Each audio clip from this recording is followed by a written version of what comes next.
जी, मैं वंदना। गुरुजी, मेरा ये प्रश्न है, आप मेरे को संस्कार का मीनिंग बता दें, जो हम किताबों से पढ़ते आए हैं, और इससे मुक्त कैसे हो गुरुजी? क्योंकि मैंने जो संस्कार अपने अगल बगल जो देखा है, जो दूसरे कोई जीते हैं गुरुजी, उससे तो मैंने देखा है कि वो घुट घुट के ही मरते हैं। तो क्या ऐसा ना हो सकता कि हम अपना संस्कार खुद ही बनाएं और प्रेम पूर्वक उसमें जिएं, जिसमें कोई राजनीति ना हो, कोई राजनेता ना हो? क्योंकि गुरुदेव, कभी कभी मेरे मन में ये विचार आता है कि जो हम जातीय धर्म को लेकर दंगा करते हैं, लड़ाई करते हैं, तो क्या हम लोग बेवकूफ नहीं है गुरुदेव? बेवकूफी नहीं है उसमें? जब कोई दूसरे जात के ऊपर में आक्रमण करता है, तो उस झगड़े को लेकर हम मुद्दा बना देते हैं और उसको एक बहुत ही बड़े दंगे के रूप में प्रस्तुत कर देते हैं, जिसका कोई कसूर नहीं होता, उन लोगों की जान चली जाती है और दूसरे लोग भी दुख पाते हैं गुरुदेव। लेकिन जब एक हिंदू ही हिंदू को मारता है, तब ये प्रश्न क्यों नहीं आता? ऐसा तो नहीं है कि हमारे समाज में कोई हिंदू हिंदू को नहीं मारता, कोई मुसलमान मुसलमान को नहीं मारता, किंतु जब यही उसके विपरीत हो जाता है तो इतना बड़ा बवंडर क्यों उठ जाता है गुरुदेव? और मैं तो यहाँ तक देखती हूँ कि एक परिवार वाला एक परिवार वाले को ही मारता है, तो क्या ये हत्या नहीं है क्या गुरुदेव? संस्कार के चक्कर में, अपनी झूठी मान्यता बढ़ाने के चक्कर में, तो इससे हम कैसे मुक्त हो गुरुदेव? मैं देखती हूँ, और मैं जब बहुत छोटी थी तो मैंने खुद देखा था गुरुदेव अपनी आंखों से कि एक राजपूत परिवार का लड़का था, उसकी बहन किसी आदिवासी से प्यार करती थी, तो उन लोगों ने रात को उसे जिंदा जलाया था गुरुदेव, उसके पिताजी और भाई ने मिलकर। तो यहाँ पे तो मैं देखती हूँ कि ये कैसा संस्कार है? मेरे को कुछ अजीब सा लगा गुरुदेव कि हम किस संस्कार की बातें करते हैं और कैसे संस्कार में जी रहे हैं। एक रटा रटाया और लिखा लिखाया संस्कार। तो मेरे को संस्कार के विषय में एक बार पूरी तरह से आप बता दें गुरुदेव कि असली संस्कार क्या है गुरुदेव?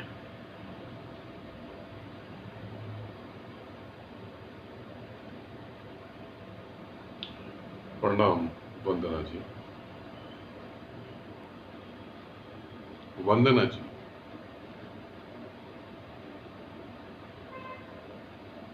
संस्कार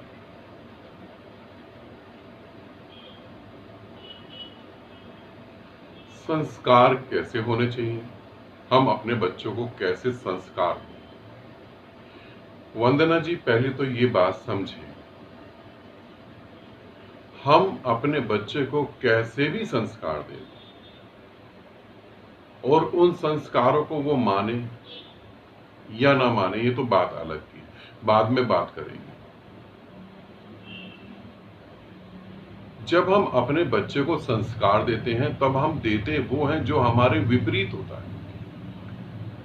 संस्कार का मतलब ही समझ ले पहले, शुरू से हम बात को समझने की कोशिश करते हैं। संस्कार का अर्थ है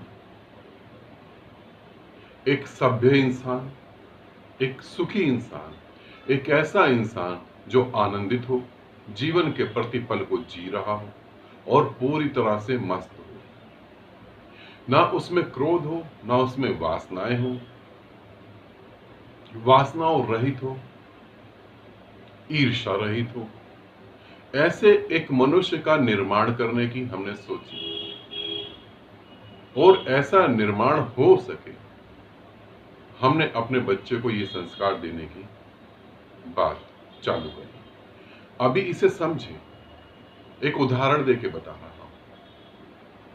हम एक गधे को पकड़ लें और एक गधे को पकड़ के उसको हाथी की खाल पहना दें, घोड़े की खाल पहना दें और कस के खाल अच्छे तरीके से पहना दें, उसका मेकअप भी कर दें, तो तुम क्या सोचती हो?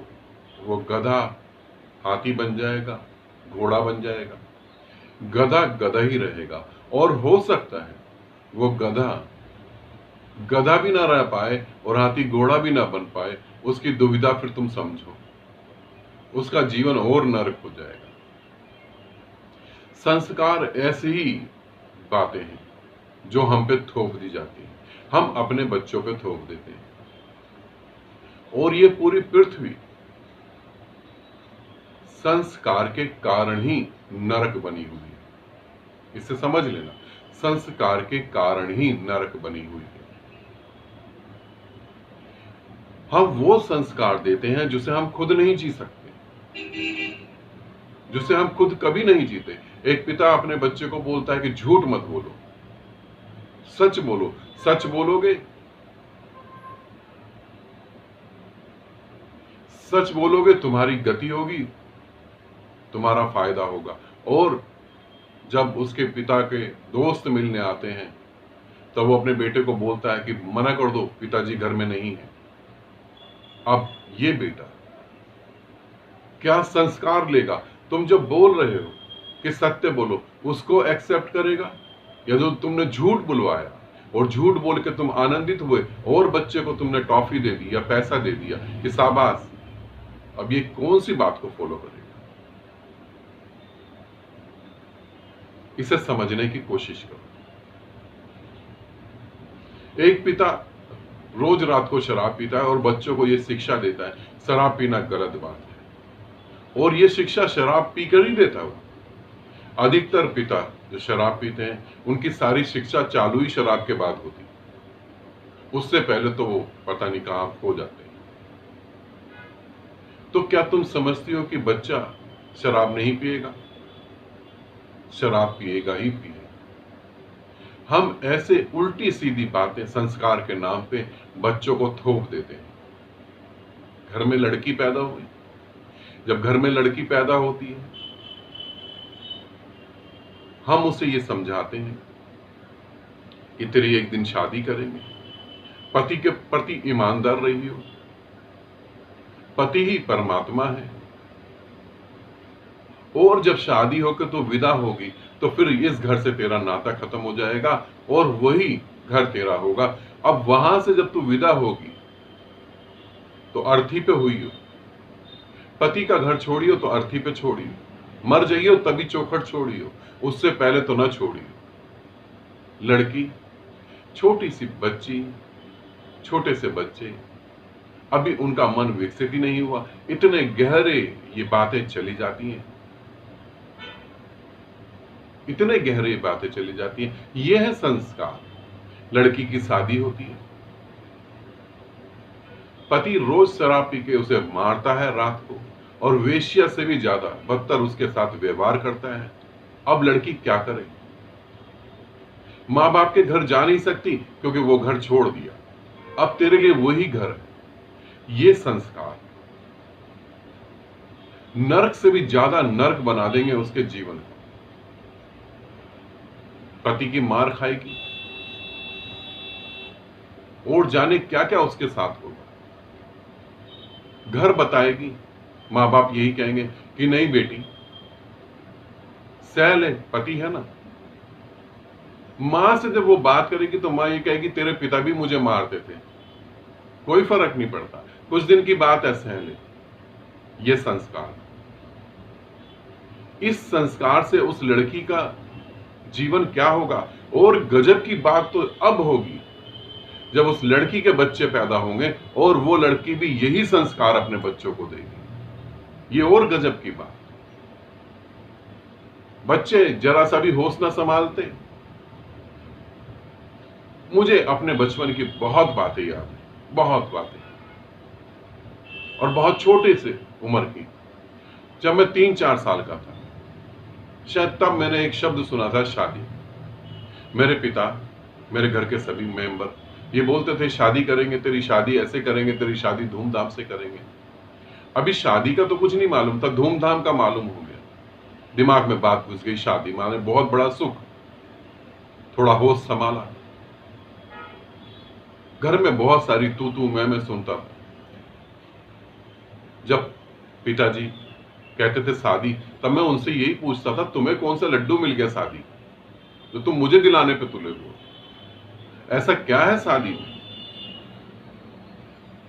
और तब वो कहते थे ये जरूरी है। ऐसे संस्कारों की वजह से जीवन बिल्कुल नर्क हो जाता है, और हो ही रहा है। वो भी उन बीमारियों को ढो रहे थे, हम भी उन बीमारियों को ढो रहे हैं, और हमारे बच्चे भी उन्हीं बीमारियों को ढोएंगे। मैं इसके पक्ष में नहीं।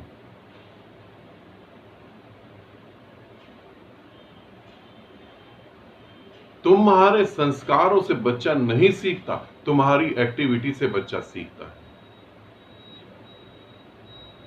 और कौन संस्कारों को फॉलो करता है? जो संस्कारों को फॉलो करता है वो नरक में जीता और मरता है, इसके अलावा कुछ भी नहीं। एक लड़की को बता दिया जाता है कि पति के प्रति ईमानदार रही हो, वो बेचारी पूरी जिंदगी ईमानदारी से बिताती है, किसी दूसरे व्यक्ति के ऊपर आंख नहीं उठा के देखती। और जब उसे पता लगता उसी के पति के 3-3 चक्कर चल रहे हैं, 3 जगह अफेयर चल रहा है, वो क्या करेगी? अब उस समय पकड़े अपने माँ बाप को और अच्छी तरीके से मारे पहले तो। और ये उनके माँ बाप में घटा नहीं होगा, उनके माँ बाप में भी घटा होगा। एक पिता बताता है अपनी लड़की को, पति के प्रति ईमानदार रही हो, और खुद रोज वेश्याओं के पास जाता है। इतनी काम वासना यदि पिता के अंदर है तो क्या बच्चों में नहीं होगी? कैसे संस्कार? संस्कारों के नाम पे बच्चों की सिर्फ हत्या हो रही है और जीवन बर्बाद हो रहे हैं, पूरी तरह से बर्बाद हो रहे हैं। मैं किसी संस्कार के पक्ष में नहीं, कोई संस्कार नहीं। तुमसे अच्छा जीवन तो जानवर जीते हैं, बलात्कार तो नहीं करते, नशों में धुत होकर आत्महत्या तो नहीं करते। थोड़ा सोचो वंदना, हम बच्चे को ऐसे जन्म दें, संस्कार हम देना, संस्कार उसके भीतर से पैदा हो। मेरे जीवन की एक घटना है, और बड़ी मैंने इस पे डांट भी खाई और मार भी खाई, मगर मेरे को नहीं लगा। मेरे को लगा जहां मैं ठीक हूं, मैं ठीक हूं। मैं जब छोटा था, मेरे पिताजी, मेरी मदर, मेरे फादर मदर फंक्शन में मुझे लेके जाते थे, रिश्तेदारों में मिलवाते थे, ये हमारा बड़ा लड़का है, और फिर बोलते थे कि पांव छुओ इनके। वैसे तो मैं सभी के पांव छू लूं, मगर जब ये कहा जाए कि पांव छुओ इनके, तो मेरी रीढ़ की हड्डी बिल्कुल सीधी हो जाए, जैसे मैं ध्यान में बैठ गया हूं। मैं पांव ना छूता। वो मुझे बोलते कि पांव छुओ, और जब वो 2 बार बोलते पांव छुओ, तो मैं नमस्ते भी नहीं करता। फिर अब घर आके मैं मार जरूर खा सकता हूं, मगर मैं ना नमस्ते भी नहीं करूंगा, पांव भी नहीं छूंगा। क्यों छू पांव में? फिर जब थोड़ा सा बड़ा हुआ, तब मैंने अपने पापा से बोला, मैंने बोला पापा, वो मेरे को रिस्पेक्टेड लगेगा तो मैं पांव छूऊंगा। इज्जत कोई भीख मांगने से इज्जत थोड़ी ना मिलती। वो बड़े हैं, अरे बड़े, वो ये तो नेचुरल प्रक्रिया है, जो पैदा हुआ है वो जवान होगा, बूढ़ा होगा, वो बड़ा भी होगा, वो तो नेचुरल है। अब वो बड़ा हो गया तो उसके मैं पांव क्यों छू? तब वो बोलते थे कि नहीं, वो बड़े हैं इसीलिए उनकी इज्जत करो। मैंने बोला ये तो गजब की बात है, वो बड़े हैं इसीलिए इज्जत करो। अभी हमारे घर में हमने कुत्ता पाला हुआ है, वो कुत्ता मुझसे बड़ा है, तो क्या कुत्ते के भी मैं पांव छूऊंगा? जो रिस्पेक्टेड लगेगा, जो वाकई में जिसमें ऐसी क्वालिटी होगी कि खुद ब खुद उसके आगे, उसके चरणों में मेरा सर झुक जाएगा, तो मैं रोक ना पाऊंगा, मैं झुकूंगा जरूर, मगर जो उस लायक हो। मैंने वो संस्कार को नहीं थोपा, और मैं किसी को भी नहीं कहता कि पांव छू, नहीं, उस लायक वो हो। तुम्हें इज्जत करवानी है, तुम इज्जत जैसे काम करो। तुम इज्जत लायक हो तो बिल्कुल पांव छुएंगे बच्चे। और मां बाप की तो बात छोड़ो, कुछ संत भी हैं, संत कहना तो उन्हें पाप है, वो जोकर हैं सर्कस के। वो लोग बोलते हैं कि सुबह उठ के माँ बाप के पांव छू। अरे क्यों? जन्म दे दिया इसीलिए पांव छुए? क्या सच में हमें पैदा करने के लिए उन्होंने सब प्लान किया था? अधिकतर 99% बच्चे तो दुर्घटनाग्रस्त पैदा हो जाते हैं। माँ बाप को तो पता ही नहीं होता बच्चे पैदा हो जाते हैं। पृथ्वी पर बहुत कम कपल्स होंगे जिन्होंने बच्चे को प्लान करने के लिए रिलेशन करा होगा। अधिकतर इंजॉयमेंट होती है और बच्चे बीच में टपक पड़ते हैं। तो माँ बाप के पांव क्यों छुए? हाँ, माँ बाप उस लायक हो, माँ बाप वो सारे काम करे तो बिल्कुल अंदर से हृदय उठेगा, क्यों नहीं छुएंगे? सिर्फ जन्म देने से छुए ऐसा तो मुझे नहीं लगता। जब मैं अपने पिता से पूछता था, ये मैं अपने पापा से बोलता था ये बात, तो बोलते थे ये तो तुम तर्क कर रहे हो, कुतर्क कर रहे हो, ऐसे नहीं। तब मैं बोलता था ऐसा कुछ भी नहीं है। और मेरे को अपने पापा से बहुत प्यार था, उनके तो मैं पांव छूता ही छूता, प्रेम के कारण। तो संस्कार, ऐसे उल्टे सीधे संस्कार मैंने अपने बच्चे को बिल्कुल नहीं दिए और मैं दूंगा भी नहीं। हाँ, मैं ये जरूर कहूंगा कि बेटा आप अपनी समझ से चलो, आप अपने होश के साथ चलो, आप अपने प्रेम से चलो। यदि कोई दूसरा ऐसा व्यवहार करता जो आपको पसंद ना हो तो या तो उसे समझाओ या वहां से हट जाओ, बस। मगर कोई तुम्हारे साथ गलत व्यवहार करे और तुम सहते रहो, वो गलत व्यवहार करने वाला जो पापी है उससे बड़े पापी तुम हो। फिर तुम उसके व्यवहार को बढ़ावा दे रहे हो। अगर कोई तुम्हें एक थप्पड़ मार देता है और तुम्हारी गलती भी ना हो और फिर भी तुम सह लो, तो तुम उसे दूसरा थप्पड़ मारने की ताकत दे रहे हो। ये संस्कार नहीं, आत्महत्या करने के तरीके हैं। और वो माँ बाप जो खुद ही संस्कारों में नहीं पले, वो क्या संस्कार देंगे? और 100% माँ बाप बच्चे की खुशी नहीं, बच्चे के कंधे पे अपने अहंकार की तृप्ति चाहते हैं, बस। और कुछ नहीं चाहते, और कुछ भी नहीं चाहते। इसे समझो वंदना, जो हम कर रहे हैं वो बिल्कुल बेकार है। अगर पाप को गिना जाए तो जो हम संस्कार दे रहे हैं वो पाप है। हम बच्चे को ये समझ दें, संस्कार नहीं, ये समझ दें कि सामने कैसा व्यवहार होता है और तुम क्या कर सकते हो। तुम अपनी क्वालिटी निखारो, तुम अपने गुण निखारो। तुम में प्रेम है, तुम अपने प्रेम को निखारो। हम लड़कियों को ये समझा सकते हैं कि तुम अपने प्रेम को निखारो, अपनी बुद्धि को निखारो। और अगर तुम्हें लगता है कि तुम्हारा तालमेल बैठता है तो ठीक है। अगर तुम्हें लगता है तुम्हारा तालमेल नहीं बैठता तो उस व्यक्ति के साथ रोज रात को पिटना जरूरी नहीं, वहां आग में जलना जरूरी नहीं, आत्महत्या करना जरूरी नहीं। कितनी लड़कियां आत्महत्या कर लेती हैं, किसको बताएं? ये संस्कार जो दे रहे हैं समाज और माँ बाप, इनको समझो, इनको समझो। वो लड़की बेचारी किसको बताए? बहुत नर्क बना रखा है संस्कार के नाम पर। और फिर तुम कहते हो हिंदू और मुस्लिम। हिंदू जब तक हिंदू रहेगा और मुस्लिम जब तक मुस्लिम रहेगा, तब तो कभी एक ना हो पाएंगे। हिंदू कहने को आसान है, हिंदू मुस्लिम भाई भाई, हिंदू भी है और मुस्लिम भी है और फिर भी भाई भाई। क्या एक घर में 2 बच्चे या 3 लड़के पैदा होते हैं और वो कहते हैं ऐसा कि भाई भाई? वो तो भाई हैं। जब तक हिंदू हिंदू है, जब तक मुस्लिम मुस्लिम है, जब तक सिख सिख है, तब तक तो भाई भाई का सवाल ही नहीं उठता। भाई भाई थोपा जा सकता है और कुछ ही दिनों बाद वो टूट के बाहर निकल जाता है। भाई भाई, राजनीति में मेरे को बिल्कुल भी इंटरेस्ट नहीं है और राजनीति जैसी बातें करने में तो कतई नहीं। तुमने पूछा इसीलिए मेरे को वो बताना पड़ रहा है। जब तक हिंदू हिंदू है, जब तक मुस्लिम मुस्लिम है, सिख सिख है, क्रिश्चियन क्रिश्चियन है, भाई भाई का तो कोई मतलब नहीं, सिर्फ दिखावा है और कुछ भी नहीं। तो इन चक्करों में तो बिल्कुल ना पड़े। और फिर तुमने एक ठाकुर परिवार की बात बताई। मूर्ख लोगों के लिए जाति महत्वपूर्ण है, उनका अहंकार महत्वपूर्ण है, धर्म के नाम पे शोषण करना महत्वपूर्ण है। और इन सबसे बड़ा खतरनाक आदमी तो वो है जो इनको मानता है और मान के बैठ जाता है।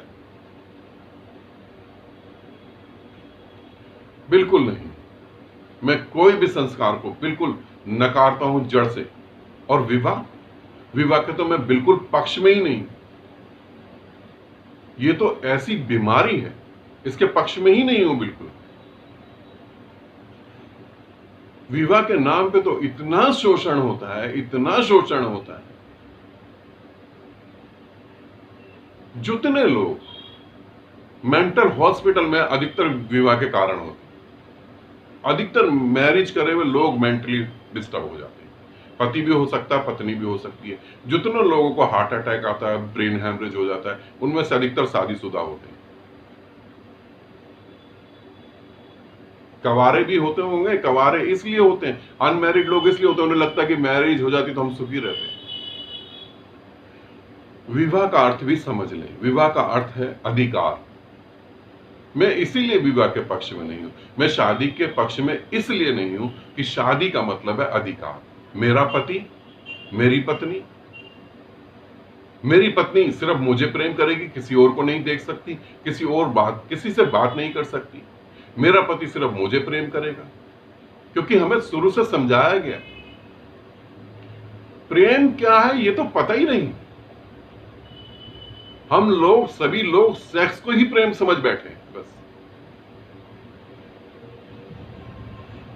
एक कहानी सुन रहा था और कहानी बड़ी मजेदार है, पढ़ रहा था। एक पति पत्नी एक दूसरे को बहुत प्रेम करते थे और बूढ़े हो गए, और बूढ़े होने के बाद भी एक दूसरे को बहुत प्रेम करते थे, किसी और को कभी देखते भी नहीं थे। कहानी थोड़ी सी झूठी भी है, ऐसा कभी हुआ नहीं।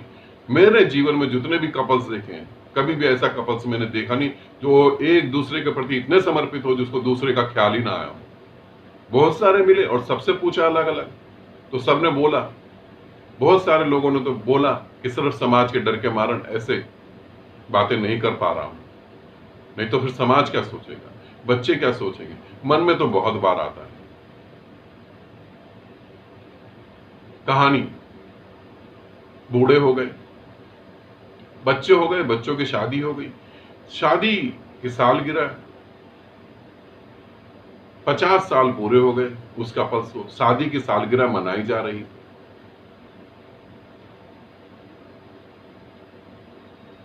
सफाई हो रही थी, घर की सफाई हो रही थी।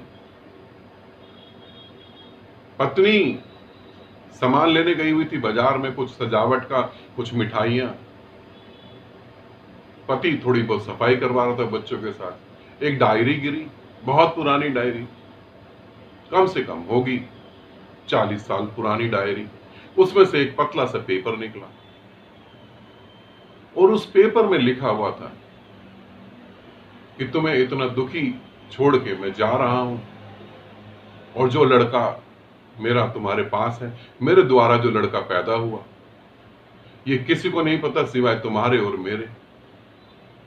मैं ये शहर ही छोड़ के जा रहा हूं क्योंकि तुम्हारे साथ नहीं रह सकता। मेरा समाज इस बात को अलाउ नहीं कर रहा, और हम दोनों इकट्ठे रहेंगे तो समाज मार देगा। मैं जा रहा हूं, मगर मेरे लड़के को तुम रखना संभाल के, बहुत प्यार करना, और कभी ना बताना उसका पिता कौन है। उस आदमी ने पढ़ा और वो पढ़ते ही जमीन पे गिर पड़ा, और आंख से आंसू, और रोने लगा। थोड़ी देर बाद तो चिल्लाने भी लगा, क्योंकि 50 साल की मेहनत गई पानी में। अब पत्नी का किसी और के साथ उसके लड़के का जन्म होना, और उस लड़के को उसने पाला। बहुत रोया, घर में हल्ला मच गया, बच्चे भी आ गए कि दादाजी को क्या हो गया। अब वो अपने पोतों को पोतियों को क्या बताए क्या हो गया, दादी कैसी है। बहुएं आ गई, लड़के आ गए। उसने बोला कि तुम्हारी मां कैरेक्टरलेस है। बच्चों ने बोला ये कैसे हो सकता है। उसने कहा बड़ा लड़का जब मां के साथ अभी गया हुआ, उसे आने दो, सारी बात मैं करता हूं कि तुम्हारी मां इतनी कैरेक्टरलेस है। बड़ा लड़का जो है वो मेरा बेटा नहीं, किसी और आदमी के द्वारा पैदा हुआ है। सब बच्चे हैरान और सब माँ के खिलाफ सोचने लगे। सबने बोला पिताजी जैसे वो आए जूतों से मारेंगे उसे और घर से बाहर निकाल देंगे। बात बहुत बिगड़ गई, बिगड़ने जैसी थी। इस तुम्हें ये बता रहा हूं प्रेम क्या है, कितना पवित्र और कितना प्यारा प्रेम है पति पत्नी के बीच में से, समझें। माँ और बेटे दोनों घर में घुसे और हालात देखे कि जैसे किसी की मृत्यु हो गई हो। माँ ने कहा ये तुमने क्या चेहरा बना रखा है, ऐसे लग रहा कोई मर ही गया हो।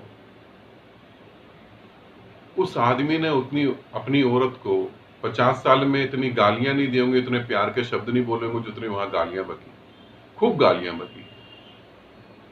औरत आंख नीचे करके चुपचाप एक चेयर पे बैठ गई और रोने लगी। बड़ा लड़का चुप कराने की पूरी कोशिश कर रहा था। बाकी और भाई बहनों ने बड़े लड़के को पकड़ के खूब मारा जितना मार सकते थे कि तू उसकी मदद कर रहा है, अरे हरामी है तू, अपने बाप के पास जा। जब उन सब ने मार के छोड़ा उसे, लड़के के खून वून निकलने लगा। फिर लड़के ने बोला मां तुम इन्हें बताती क्यों नहीं?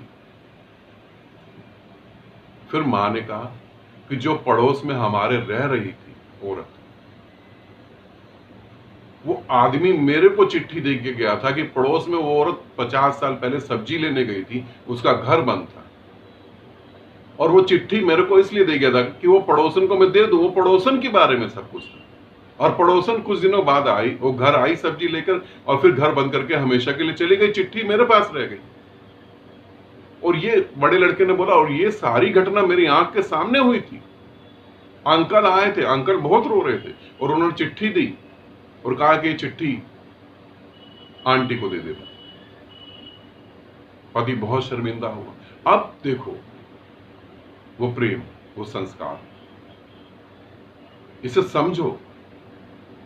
हमारा पति पत्नी का प्रेम सिर्फ सेक्स को लेकर है और सेक्स के अलावा कुछ भी नहीं है। और हिंदुस्तान में तो कैरेक्टर सर्टिफिकेट ही सेक्स को लेकर है और कुछ है ही नहीं।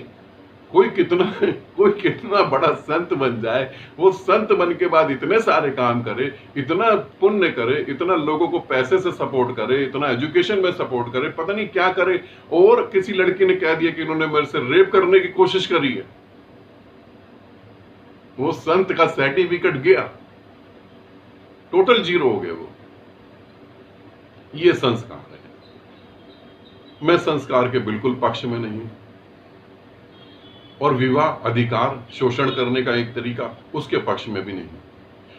आजादी हो तुम्हें कुछ कहने की, तुम कह सको, बिल्कुल। रिश्ते ऐसे हो जो तुम्हारे मन में है तुम उसे प्रकट कर सको। हमारे सारे रिश्ते वंदना झूठ पे टिके हुए हैं। 24 घंटे अगर कोई व्यक्ति ये कहता है कि हमारे रिश्ते झूठ पे नहीं टिके हुए, तो 24 घंटे मैं ये कहना चाहता हूं, 24 घंटे तुम्हारी खोपड़ी में जो भी चल रहा हो, माँ बाप के प्रति, पत्नी के प्रति, बच्चों के प्रति, वो एज इट बिल्कुल ऐसे का ऐसा ही तुम उसे निकाल कर रख देना। तुम्हें पता लग जाएगा रिश्ते झूठ पे टिके हैं या सत्य पे या प्रेम पे। मैं संस्कार के पक्ष में नहीं। और जो पति पत्नी बहुत बातें करते हैं प्रेम की और साथ रहने की, 7 जन्मों जीने और मरने की, अगर कोई ऐसी सुविधा हो कि उनकी खोपड़ी में जो चल रहा है वो स्क्रीन पे नजर आ जाए, तो मुश्किल है कि 1 घंटा भी साथ बिता पाए। ये सत्य है। इस कड़वे सत्य को कोई देखना नहीं चाहता। अपने शरीर पे बीमारी हो जाए, एक्जिमा हो जाए, नासूर हो जाए, उसको हम गुलाब के पंखड़ियों से ढकना पसंद करेंगे, मगर उसे उखाड़ के, उस हिस्से को काट के फेंकना पसंद नहीं करेंगे। इसीलिए मैं संस्कार के पक्ष में नहीं हूं, ना ही मैं विवाह के पक्ष में। वो शोषण करने का एक तरीका है। विवाह का मतलब है 2 जने जो प्यार करने में सक्षम नहीं है, उन्हें एक घर के अंदर बंद कर दो ताकि प्यार पैदा हो सके। प्यार तो कभी ना पैदा हो पाया, अधिकार पैदा हुआ। हम बच्चे की फिर परवरिश कैसे करें? हम बच्चे को समझाएंगे कि तुम अपनी दृष्टि से देखो, तुम अपनी समझ से देखो, और बच्चा जब अपनी समझ से देखेगा वंदना, तो बहुत कुछ सीख जाएगा। हम साथ चलें, मैं ये नहीं बोल रहा कि जंगल में बच्चे को छोड़ दो, कि संसार में बच्चे को छोड़ दो कि जो मर्जी सीखे, ऐसा नहीं। बच्चे के कदम के साथ कदम मिला के चले, उसको हम गुलाब के पंखड़ियों से ढकना पसंद करेंगे, मगर उसे उखाड़ के उस हिस्से को काट के फेंकना पसंद नहीं करेंगे। इसीलिए मैं संस्कार के पक्ष में नहीं हूं, ना ही मैं विवाह के पक्ष में हूं। वो शोषण करने का एक तरीका है। विवाह का मतलब है दो जने जो प्यार करने में सक्षम नहीं है, उन्हें एक घर के अंदर बंद कर दो ताकि प्यार पैदा हो सके। प्यार तो कभी ना पैदा हो पाया, अधिकार पैदा हुआ।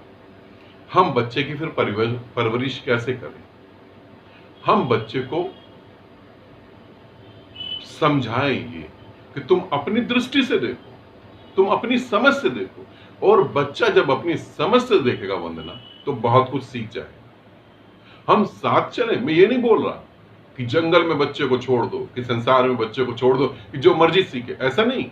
बच्चे के कदम के साथ कदम मिला के चले और बच्चे को बोले कि तुम अपने को विकसित करो, तुम देखो क्या हो सकता है। तुम देखो, अगर एक बूढ़ा आदमी कुछ हरकतें ऐसी करता है जिससे तुम्हें दुख पहुंचता है, क्या फिर तुम्हें उसके पांव छूने चाहिए? तो बच्चा बोलेगा नहीं। तो उससे बोलो कि तुम्हें दुख क्यों पहुंचता है, तुम इसको भी देखो, क्या तुमने सुख की इच्छा करी थी उससे? बच्चे की बुद्धि को विकसित करो, बच्चे के टैलेंट को विकसित करो, और बच्चा क्या कर सकता है ये बच्चे के ऊपर भी छोड़ो। मेरी दोस्त की शादी हुई नेपाल में, या शायद गढ़वाल में, मुझे याद नहीं। ये बात कम से कम 30 साल पुरानी है, 35 साल पुरानी होगी। हाँ, उनकी शादी हो गई, वो दिल्ली में आ गई, उनके बच्चा हुआ, लड़का। और वो लड़के को किसी कपड़े को मतलब कि उस तरीके से मोड़ के या किसी तरीके से वो अपने पीठ पे बांधे रखती थी।